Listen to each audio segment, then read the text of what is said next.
Well, hello again, everyone. Welcome back to another episode of Between the Shadows. This is Kristen. This is Kara. Thank you so much for coming back and joining us. We are on with more Dark Shadows. That's right. So, last time we talked about the end of Jason McGuire's blackmail, and we talked about Maggie getting to escape from Barnabas with the help of Sarah Collins. Yeah, her dad found her at the bottom of Widow's Hill on the beach, just where she said she'd be found. Yep. And they ended up taking her to the hospital first off, and then that's where they decided to pretend she's dead for the best and try to catch the killer. And I guess that's when they sent her to Wyncliffe, where she's safe, because they think she's dead and nobody would know she's there. Exactly. So, and that's where we get to meet Julia. Julia, she is a single lady married to her work. Yes. And she's much deeper into her work than anyone knows. Like, she studies the weird and unusual and the macabre and the what ifs. There's even one scene that she says, I've always been fascinated by the comparison or the relationship between life and death and how the two could someday be merged and death would just be a continuation of life. Right. I mean, that was deep for me. That was later on when she finds Barnabas out. And she finds him out. She's very, very, very smart. She's very, I don't want to say manipulative, because I don't feel that way about Julia, but she knows how to ask the right questions, and she is very perceptive and very, very discerning when she finds information out. She's been treating Maggie. She comes on as like as a therapist, like a shrink. Yeah. But in truth, she's a surgeon. She's a scientist. She's an internal medicine doctor. She does it all. And there was an interview with Grayson Hall. Rest her soul. She was wonderful. She was saying that, Julia wasn't just a psychologist. She was everything. She was an efficient doctor, a terribly efficient doctor, and could do just about anything in the medical field. She could perform surgery. She could, look under a microscope and a blood specialist. She could do it all. Right. She did the lab. She did the work. She was married to her work. Yes. And she practiced every field, it seemed. So she had a little bit of experience everywhere. And it ended up not only saving Maggie's life, but in the end, it saved Barnabas's life too, because Julia is so smart, right? And she's very good at what she does, right? And because of and she didn't need anybody else's help to figure this out, because she can do it all herself, right? So, and of course, we know that the secret is in the blood samples. Yes. To this whole thing of what's going on. Yes. It's in the blood samples. There's a very destructive cell in your bloodstream, and her plan was to completely purge his arterial system, is what she said, and introduce a new drug into the bloodstream of Barnabas. That can counteract it. Yeah, that can normalize his bloodstream, and would essentially make him human. I mean, it's like curing cancer. Yeah.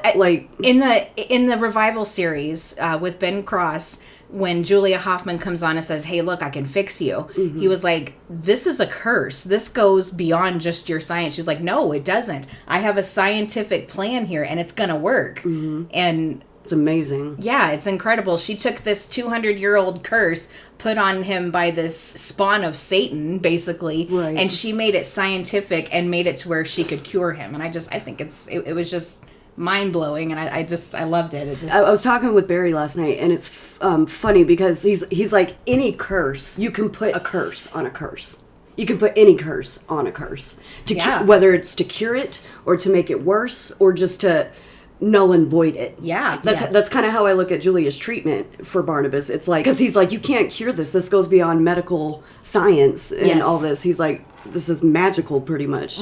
But that's how I looked at it. She's like, you can put a curse on any curse to null and void or to fix it. Who's to say you can't? Yeah, so it just happens to be science, but that's kind of how this feels. Like, you can get rid of this with quote unquote another curse. Absolutely. And that's exactly what Julia did. Just a scientific curse. He's ready to kill her. Like, he goes to her room, and she's very smart. She's very perceptive. She put a dummy in the bed because she knew he was coming for her.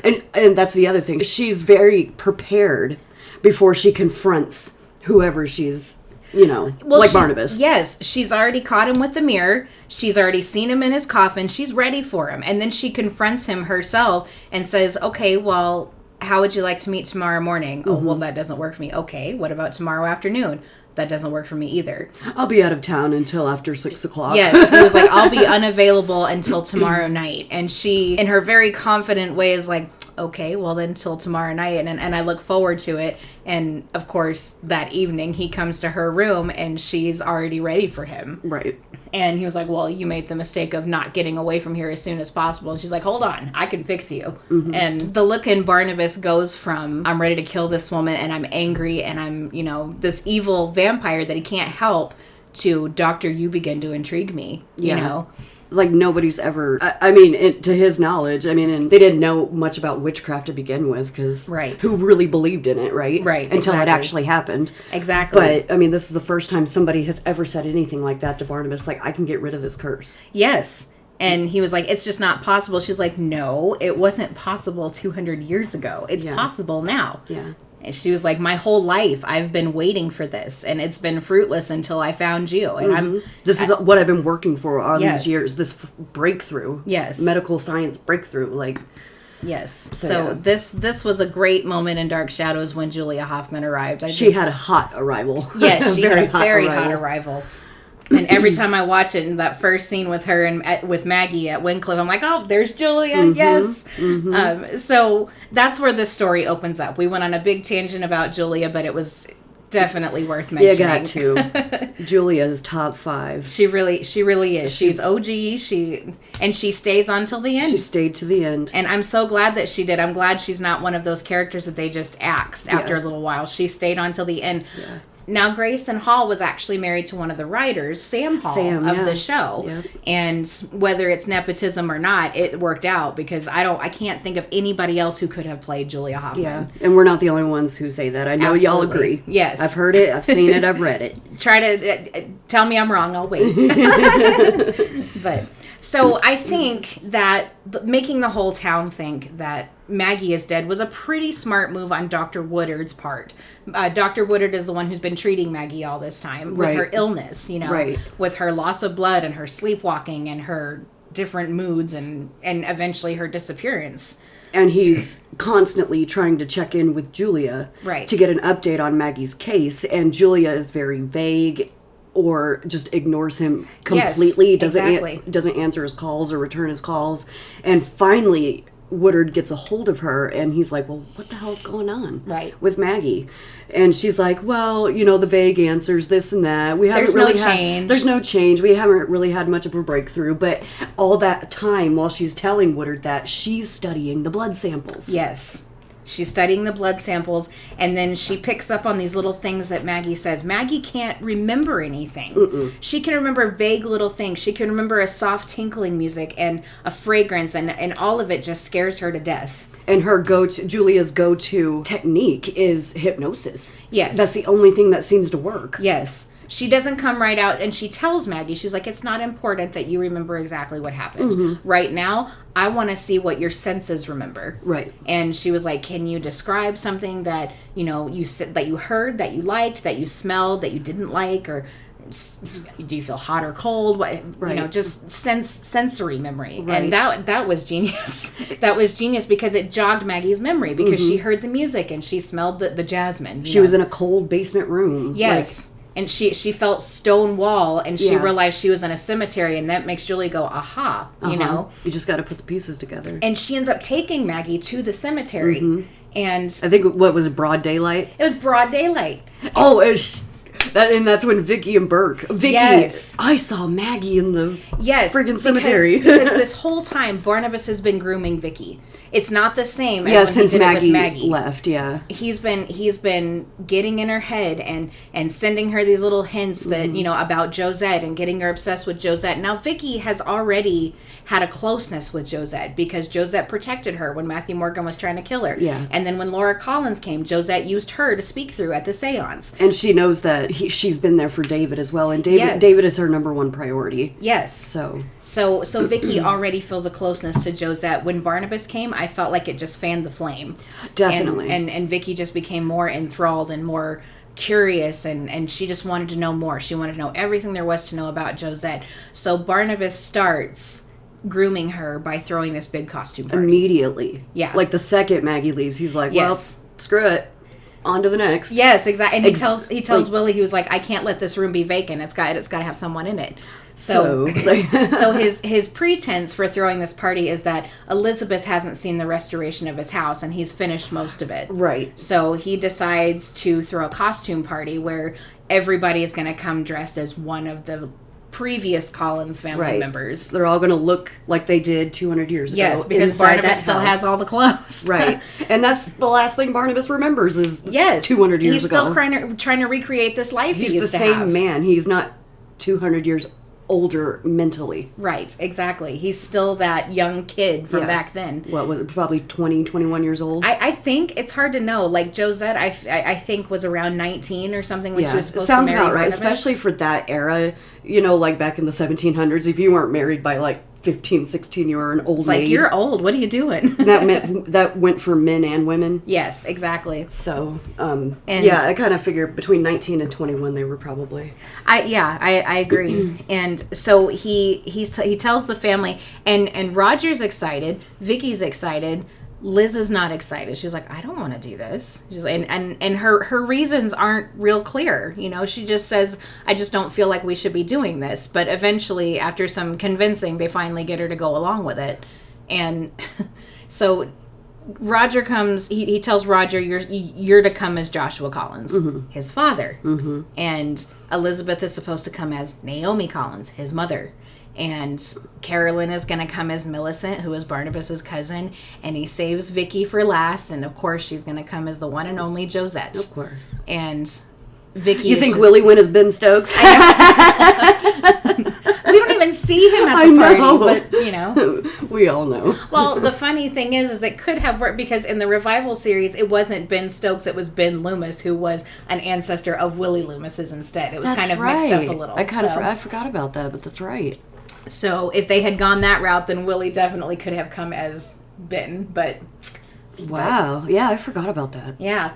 So the night of the party comes, Vicky's already gone over to the old house to help pick out costumes for everybody. Right, and she's in Josette's dowry or whatever it is. In her trunk, in her room, and she was like, oh, this one will work, and this one will work, and she's just enamored by Josette's dress and says, it's way too elegant for me, I don't deserve to wear this dress, and Barnabas was like, just take it, you deserve it, or, you know.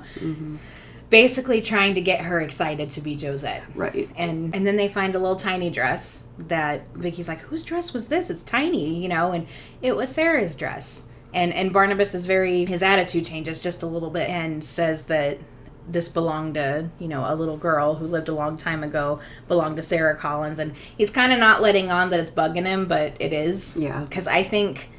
It's like the same when he was telling Josette's story on Widow's Hill. You could just tell in his face, like it was getting to him. Like it wasn't your ancestor that went through this, it was really you. Right, like, exactly. You just can't hold back those emotions. Exactly. And I think, in my opinion, from what I can see and what I've after watching this show several times, I think that there was no one that Barnabas loved more than Sarah Collins. Definitely. His little sister. More than his mom, more than Josette. Yes, she Sarah was precious was his first, like, love. Yes, and Sarah loved him, you know, and it was obvious by the way he talks about her. And says she was such a precious, such a beautiful child, you know. When she was such a little girl when she died. Like, yeah, she was 9. She was... I think the day before or on her 10th birthday was when she died.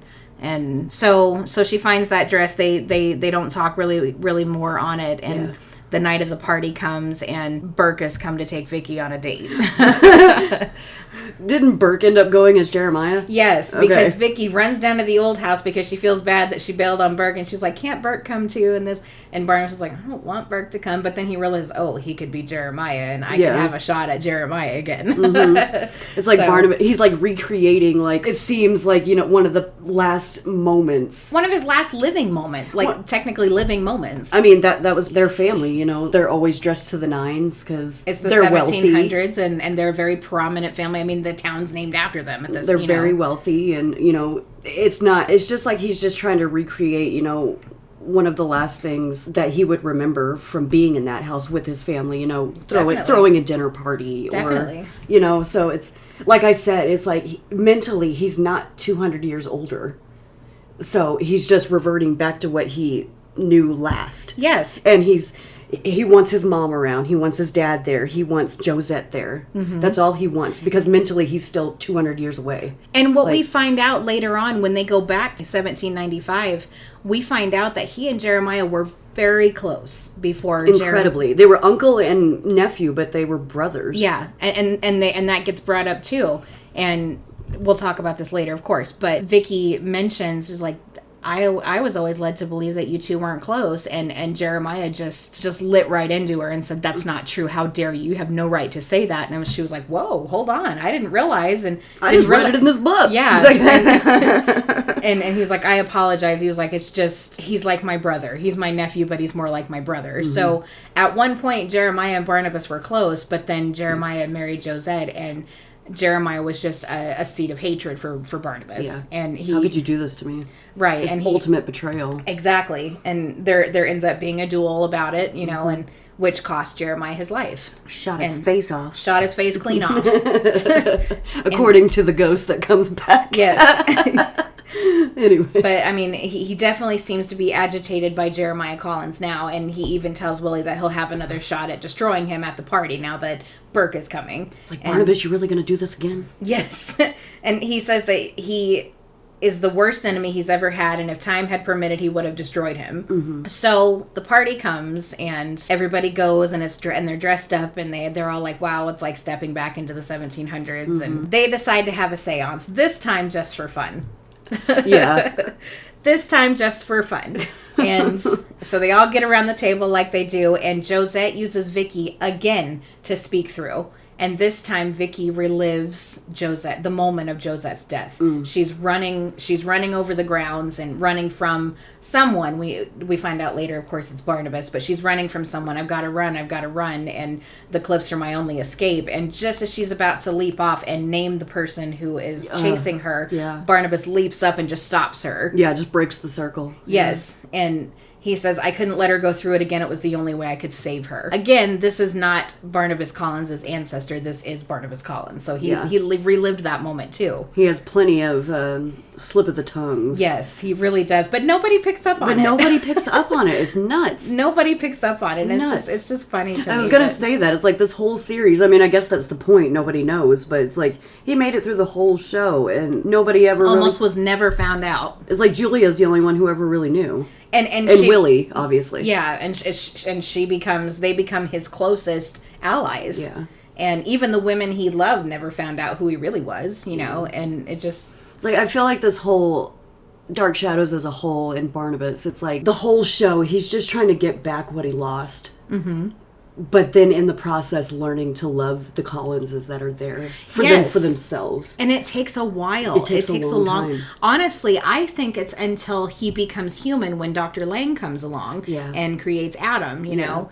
And that's when he starts living life as it is now, instead of trying to get what he got back, because he's not a vampire anymore. He doesn't have to live this life anymore. So he's you're free to be. He's free to be himself and start a new life. It took a long while, but he finally got there. I love that whole progression throughout the entire series. It's like he starts off yearning for what he lost, and as the show goes on and on and on, you see him just fall into loving them for who they are, and he doesn't want to lose them as much as he didn't want to lose his family in the first place. Yes, definitely.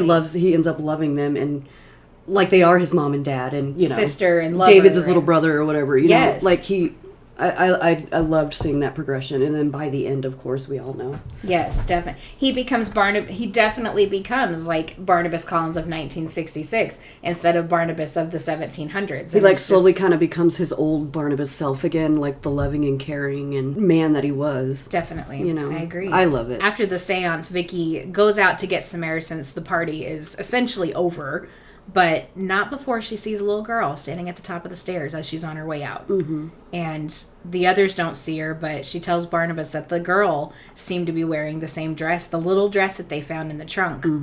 And we all know it was Sarah Collins, and I think Barnabas had an idea too, that it was Sarah. Like all these little hints have been dropping about Sarah. But she won't show her face to him. She won't show her face to him. So he's still guessing at this point. Like, every time he hears this little girl's name dropped, he gets more curious, and eventually he catches on is this Sarah? This sounds like Sarah, you know? Mm-hmm. And isn't at one point Vicky was like describing the little girl she saw in the old house, and David's like, oh, that sounds like Sarah. Something like that. Later on after the party, Vicky's feeling horrible about leaving Barnabas, so upset because he's upset about the seance, and he's clearly upset that he had to relive Josette's death again. And that's the part that nobody else knows. But everyone else goes to bed, and Barnabas comes down to Collinwood still dressed in his 1700 clothes.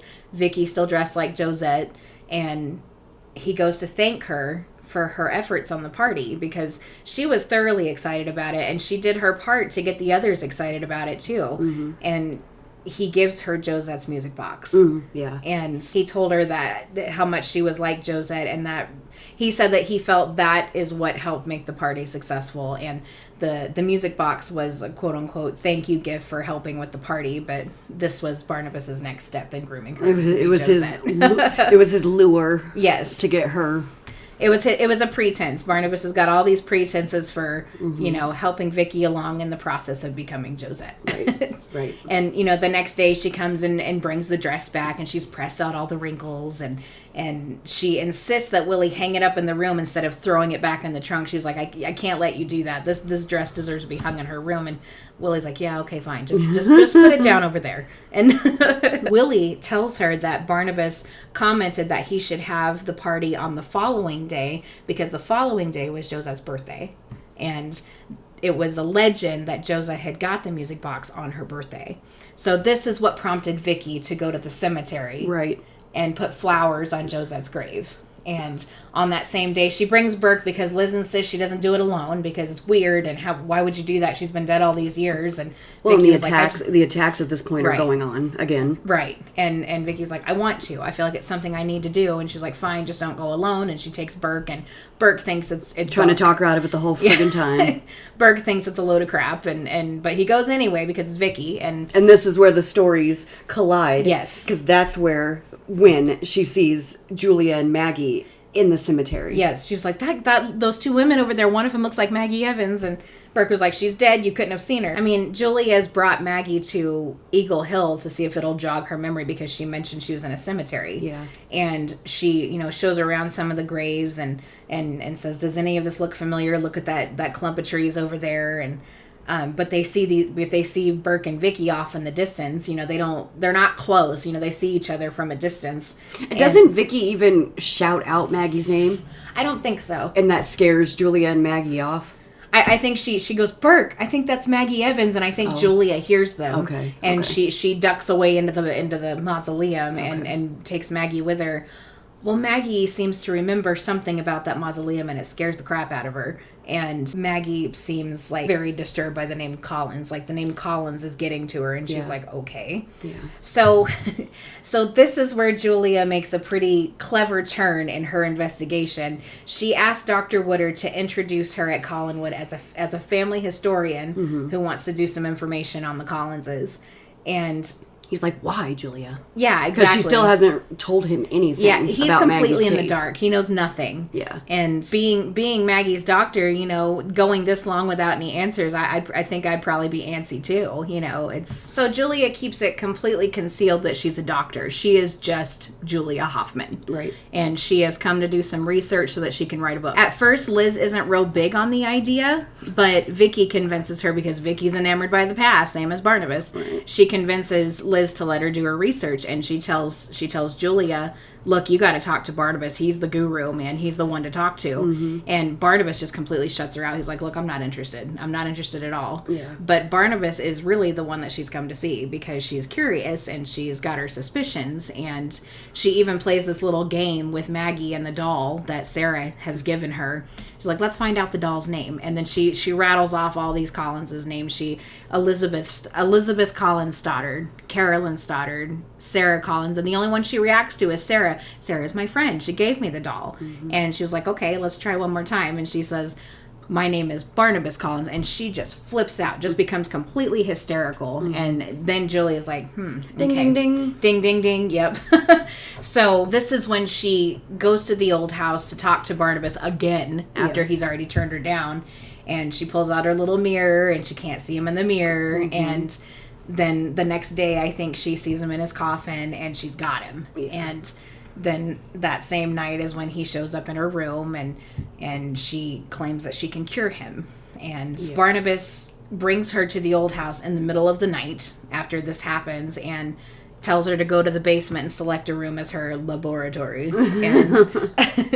And she selects a room, but the whole time Barnabas is telling Willie, I don't trust her and I'm going to kill her. Mm-hmm.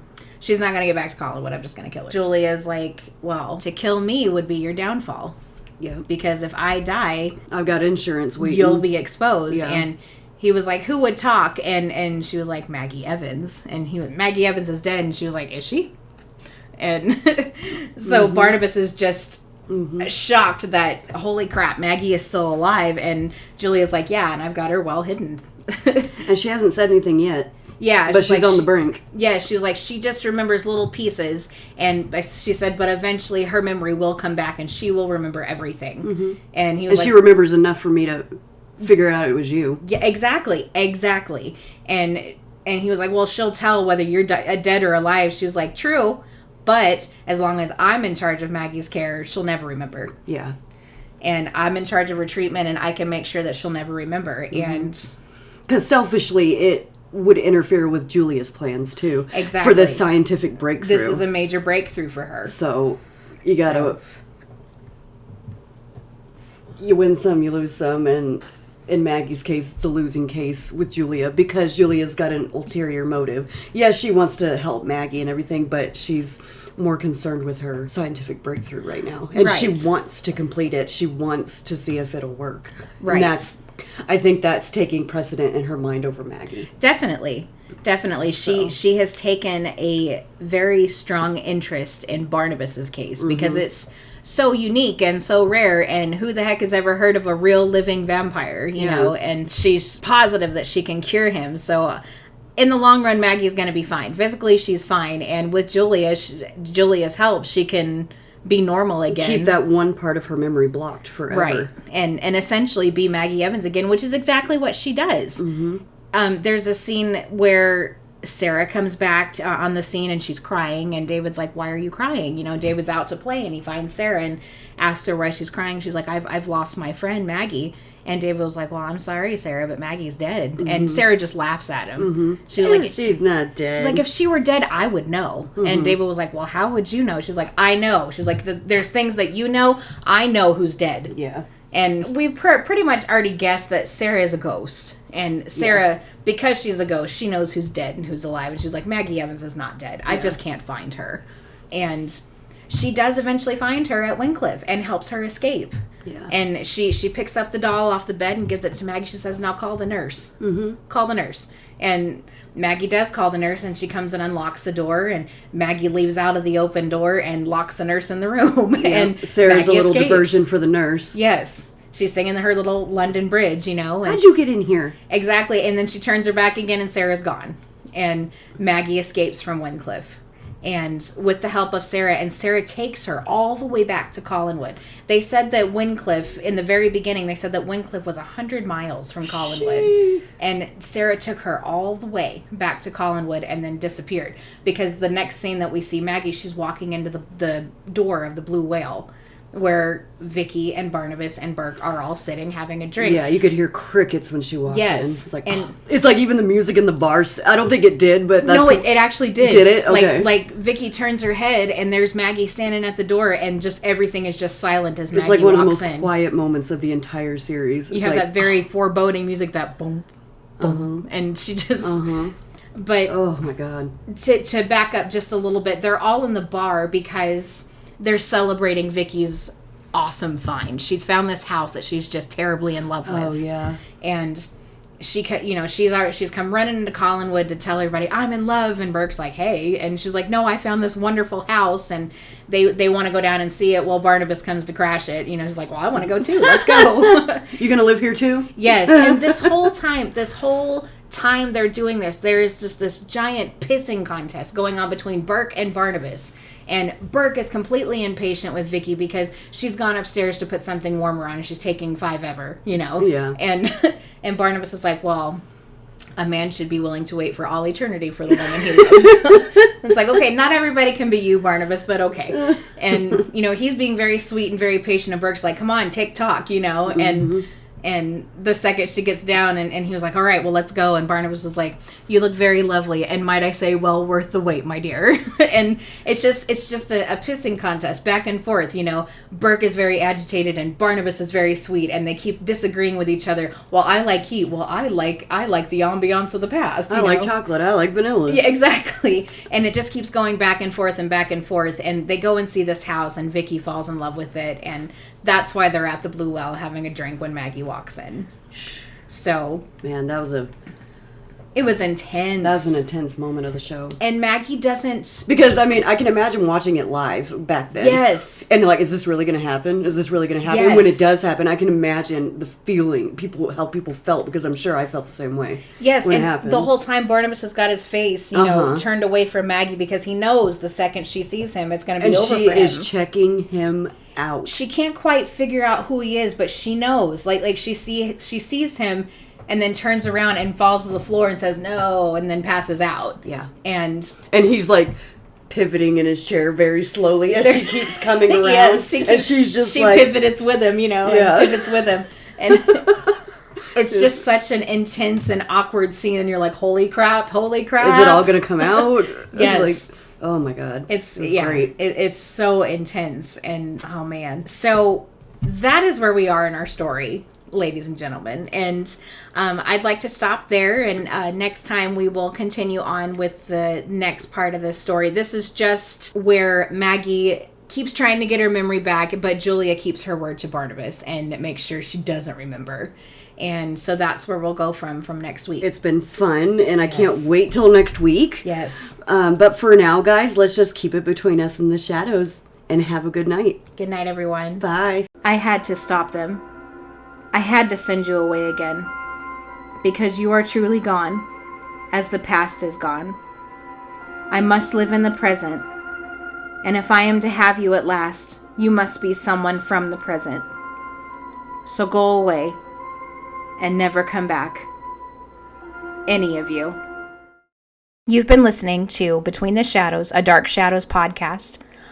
All original Dark Shadows music, video clips, images, and media are the sole property of Dan Curtis Productions and is only used to promote Dark Shadows, and should not be distributed, copied, or reproduced.